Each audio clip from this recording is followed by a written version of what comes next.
سلامونه نیکی هیلې احترامات ضروری او اهم خبر دی غواړم ملګرو سره شریک کړئ چې غږ بدرګه شي.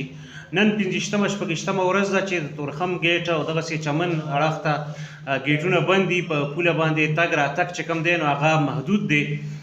د باجوړ، د کوزدیر، د بردیر، د شانګلې، د سوات، د پیښور، د مردان، د وزیرستان، دغسې د خیبر پښتونخوا د سیمو سره تعلق لرونکي تقریبا د 1400 نه واخله 1500 پورې طالب علمان په افغانستان کې په روژې میاشت کې بند پاتې دي او نه صرف روژه نیمې ته رسېدو والا ده د خیره بلکې اختر هم را روان دی. نو دا د هر انسان یو بنیادي بشري حق دی. بیا طالب علمان خو کم هم رامي نو او بل دا چې داسې د مزدورۍ کار نه یا څه د نیشنلټي چکر یې نه وي چې ګنې 15 کاله او 10 کاله تېروي یا څه مزدورۍ چکر هم نه وي. خو طالب علماني زده کړو له تېري بالخصوص میډیکل کې دغلته زده کړې کوي.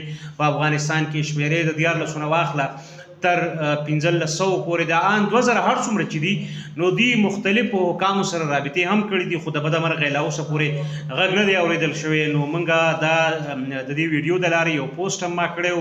ستاسو نه مې غوښتنه دا ده چې دا غږ را سره بدرګه کوئ، چارواکو ته یې ورسوئ. صوبایي اسمبلۍ خیبر پښتونخوا ایم پی ایګان دي، وزیران دي او مشیران دي او وزیر اعلیٰ صاحب دي. دغه ټولو ته اس کے علاوہ ہم وفاقی حکومت سے بھی درخواست کرتے ہیں کہ انسانی بنیادوں پر کیونکہ آج 25واں یا 26واں دن ہے کہ تورخم گیٹ بند ہے امن و رفت کے لیے دونوں طرف سے.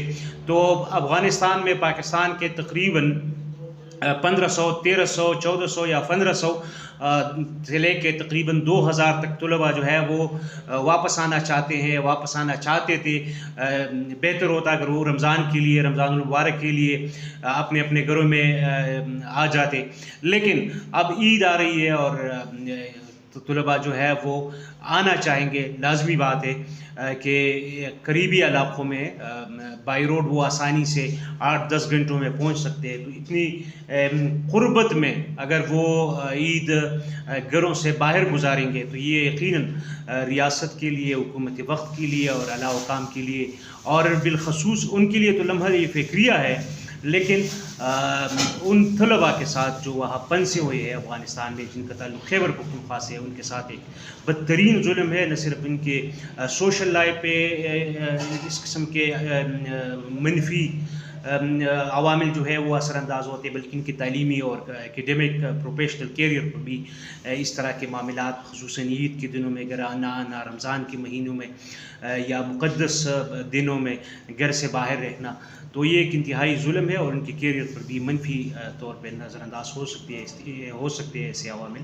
تو ہم وفاق میں بیٹھے اعلیٰ حکام سے بھی اپیل کرتے ہیں کہ اس سلسلے میں فیسیلیٹیشن دے کہ طلباء کو گھروں میں آنے کے لیے سہولت دے، گھروں میں عید منانے کے لیے سہولیات کا انتظام کرے. بہت شکریہ ساتھ دینے کے لیے اور شریک دوستوں کے ساتھ شیئر کرنے کے لیے.